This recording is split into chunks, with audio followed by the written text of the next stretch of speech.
Finally জামাই ষষ্ঠীতে নেমন্তন্ন পেয়ে গেছি বন্ধুরা। দেখো, আর জামাই ষষ্ঠীতে যাবো বলে খুব খুশিও লাগছিল, কারণ অবশেষে জামাই ষষ্ঠীর নেমন্তন্ন পেয়েছি। আর তোমাদের বলি, কালকের আমি যে বলছিলাম শপিং করতে গেছিলাম, তো এই জামার সেটটা নিয়েছিলাম। জামার সেটটাতে আমার কেমন লাগছে অবশ্যই জানিও। আর জামাই ষষ্ঠীতে খেতে যাবো বলে খুবই খুবই আনন্দ লাগছিল, কারণ সকাল থেকেই উঠে ভাবছিলাম চতুর্দিকে জামাইরা যাচ্ছে, দেখতে ভালো লাগছে, মনও খারাপ লাগছিলো যে জামাই ষষ্ঠীর একটু নেমন্তন্ন। তো ফাইনালি জামাই ষষ্ঠীর নেমন্তন্ন পেয়ে গেছিলাম।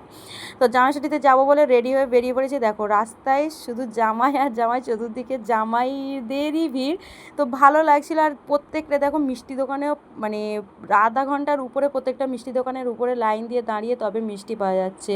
প্রতিটা দোকানে এইভাবে ভিড়। অবশেষে ফাইনালি আমি মানে স্টেশনে পৌঁছে গেছিলাম। আর স্টেশনে পৌঁছে দেখো সেই এখানেও সেমই জামাই আর জামাই, চতুর্দিকে জামাই। তো এখানে কিছুক্ষণ একটু বসেছিলাম ট্রেনের জন্য, কারণ ট্রেন একটু পরেই আসবে। তো বসে বসে এগুলোই দেখছিলাম, ভালোই লাগছিলো যে চতুর্দিকে জামাই।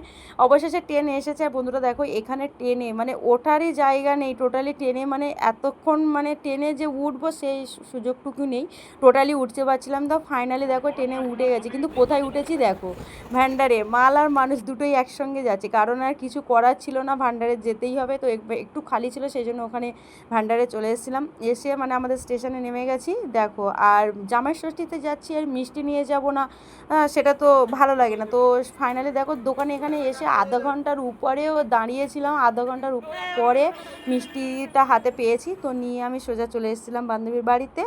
আর এখানে তার কিছুক্ষণ পরেই এসে জামাইয়ের জন্য খাওয়ার আয়োজন করা হয়ে গেছে। তো দেখি ফলে এটা ষষ্ঠীতে জামাইকে দেয়া হবে। তো এখানে কি 5 রকম ফল, মিষ্টি, মানে সব যা আয়োজন করেছিল ছিল।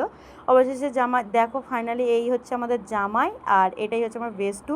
এর মানে জামাই ষষ্ঠীতে এসেছিলাম, আর এটাই হচ্ছে ওর ফার্স্ট জামাই ষষ্ঠী। তো এখানে বরণ করে মোটামুটি ওকে বরণ করে নেওয়া হয়েছিল। আন্টি মানে আমার বেস্টুর মা ছিলেন, উনি বরণ করে নেওয়ার পর এখানে আমি একটু চাইছিলাম যে বরণ করতে। তো এটা আমার বান্ধবীও বলছিল যে এটা কী ষষ্ঠী সেটাই তো জানি না। তো শেষেই বলা হলো যে বন্ধু ষষ্ঠী হচ্ছিল। তো বন্ধু ষষ্ঠী মানে একটু করলাম হালকা মজা করে এদের সঙ্গে। তো ভালোই লাগছিল, মানে এখানে সব কিছু নতুন নতুন দেখছিলাম, তো ভালোই লাগছিল, কিছু নতুন নতুন শিখলামও। তো তারপরে কিছুক্ষণ পরে মানে দুপুরের ভুরি ভোজের আয়োজনও করা হয়েছিল। এখানে আমরা বেশ কিছুক্ষণ একটু বসে গল্প করছিলাম, গল্প করার পর তো দেখো সব কিছুর আয়োজনও হয়ে গেছে ভুরি ভোজে।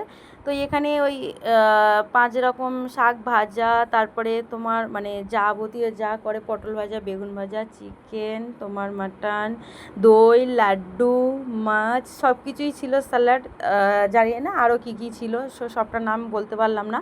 তো শেষে এখানে আমরা সবাই মিলে খেতেও বসে গেছিলাম, কারণ জামাই ওখানে একা খাবে আর আমরা এখানে বসে, তো একসঙ্গে সবাই খেতে বসে গেছিলাম। তো দেখো আমিও খাওয়া শুরু করে দিয়েছিলাম। তো প্রথমে মানে মুড়ি ঘন্ট যা দিয়ে, মুড়ি ঘন্ট, শাক ভাজা সব কিছু, কারণ এগুলো আমার খুবই ভালো লাগে খেতে। তো আমি ওগুলো দিয়ে খাওয়া শুরু করে দিয়েছিলাম। আর আরেকটা হচ্ছে কি, মানে আমি যেহেতু মাটন খাই না, সেই জন্য দেখতে পাচ্ছ চিকেনের একটা লেগ পিস নিয়ে বসে পড়েছি খাবো বলে। আর অবশেষে মানে খাওয়াও হয়ে এসেছিলো প্রায়। তো শেষে আরও মানে ছিল মিষ্টি, পাঁপড় আর স্যালাডও খেয়ে নিয়েছিলাম। তো স্যালাডটা ভালো দেখো, সবশেষে আমি একটা মিষ্টি মানে দই নিয়ে বসে পড়েছি, কারণ দইটা আমার খুব ফেভারিট। আর এক বাটি নিয়ে পুরো বসে পড়েছি খাবো বলে। আর তোমাদের জামাই ষষ্ঠীতে কেমন কাটলো সবাই অবশ্যই জানি। তোমাদের সবাই জামাই ষষ্ঠী কেমন